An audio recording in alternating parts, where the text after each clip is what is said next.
नमस्कार, आप देख रहे हैं आपकी आवाज, सबकी बात सच के साथ। तो चलिए रुक करते हैं आज की प्रमुख और बड़ी खबर पर। राहुल गांधी की भारत जोड़ो न्याय यात्रा शहर में गांधी प्रतिमा से हुई प्रारंभ। चौक चौराहे पर जोरदार स्वागत। देश की राजनीतिक दल कांग्रेस के बड़े नेता राहुल गांधी का छत्तीसगढ़ के रायगढ़ में भारत जोड़ो न्याय यात्रा शुरू हो गई है। दोपहर 12:30 बजे राहुल गांधी रायगढ़ पहुंचे और शहर में स्थित महात्मा गांधी की प्रतिमा पर माल्यार्पण कर खुले जिप्सी में सवार होकर शहर में भ्रमण किया। जननायक चौक में सभा को संबोधित किया। सभा के दौरान राहुल गांधी ने कुछ बच्चों को अपने पास बुलाकर बैठाया और उनसे बात भी की। शहर में राहुल गांधी का भव्य स्वागत किया गया। लोग राहुल गांधी को देखने अपने अपने घरों छतों पर नजर आए। शहर में राहुल गांधी को देखने जबरदस्त उत्साह देखा गया। राहुल गांधी ने सभा को संबोधित करते हुए कहा कि देश प्रधानमंत्री आर्मी में अग्निवीर बना रहे हैं और अगर जंग के दौरान अग्निवीर शहीद हो जाता है तो उसे शहादत का दर्जा नहीं मिलेगा।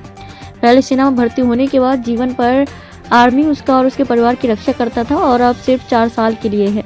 वह भी बिना किसी सुरक्षा के। राहुल गांधी ने सभा में जातिगत जनगणना को लेकर भी अपनी बात कही और लोगों से पूछा कि क्या आप नहीं जानना चाहते कि किस वर्ग के देश में कितनी भागीदारी है, उसे उसका हक मिल रहा है या नहीं। इस पर मोदी जी कहते हैं देश में कोई जाति नहीं है, यहाँ सिर्फ अमीरी और गरीबी ही जाती है। राहुल गांधी ने सभा को संबोधित करते हुए अन्याय के खिलाफ आवाज उठाने भारत जोड़ो न्याय यात्रा कर रहे हैं, आप लोगों से मिल रहे हैं। सभा को संबोधित करते हुए कहा कि आज देश में हर तरफ नफरत और हिंसा का माहौल है। लोगों को आपस में लड़वाया जा रहा है, नफरत फैलाई जा रही है। एक प्रदेश के लोग दूसरे प्रदेश के लोगों से नफरत कर रहे हैं। एक समाज को दूसरे समाज में नफरत फैलाई जा रही है। मणिपुर जल रहा है। भाजपा ने वहां के मैतेई और कुकी समाज के बीच नफरत के बीज बो दिए। वहां भाई भाई का दुश्मन बना हुआ है, लेकिन मोदी जी या भाजपा के लोग वहां नहीं जा रहे हैं। मुझे भी मणिपुर जाने से रोका गया था।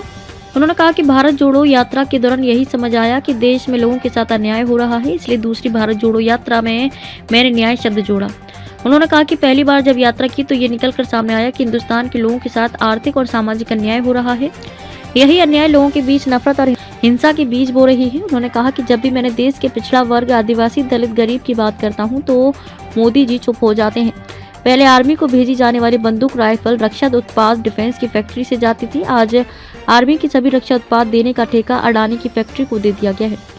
भाजपा की मोदी सरकार देश का सब कुछ उठाकर सिर्फ एक आदमी को देना चाहती है। मोदी जी आदिवासी को कहते हैं कि आप आदिवासी नहीं, जल जंगल जमीन पर पहले मालिक तुम नहीं हो, तुम वनवासी हो। जल जंगल जमीन पर तुम्हारा कोई मालिकाना हक नहीं है। राहुल गांधी ने कहा कि ऐसे में देश कैसे जुड़ेगा।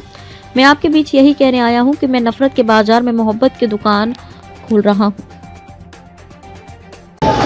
रायगढ़ जिले से हो रही है ये न्याय यात्रा, ऐतिहासिक रहेगा।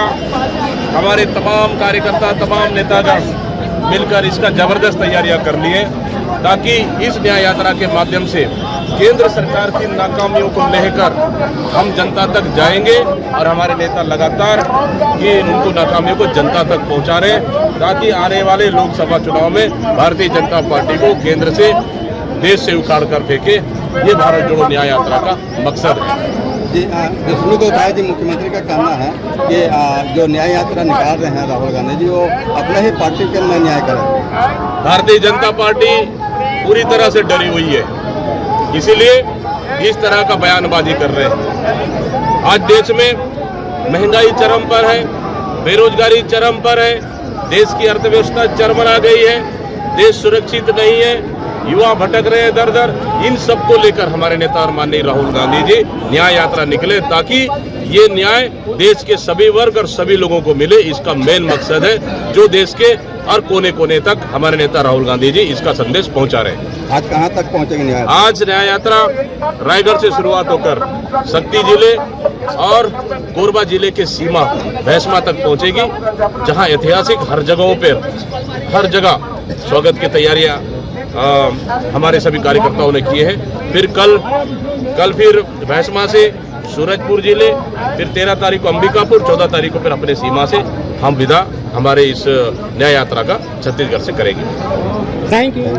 खबरों में अब तक के लिए बस इतना ही। फिर होगी आपसे मुलाकात ऐसी किसी बड़ी और खास खबर के साथ। तब तक के लिए नमस्कार और देखते रहिए आपकी आवाज।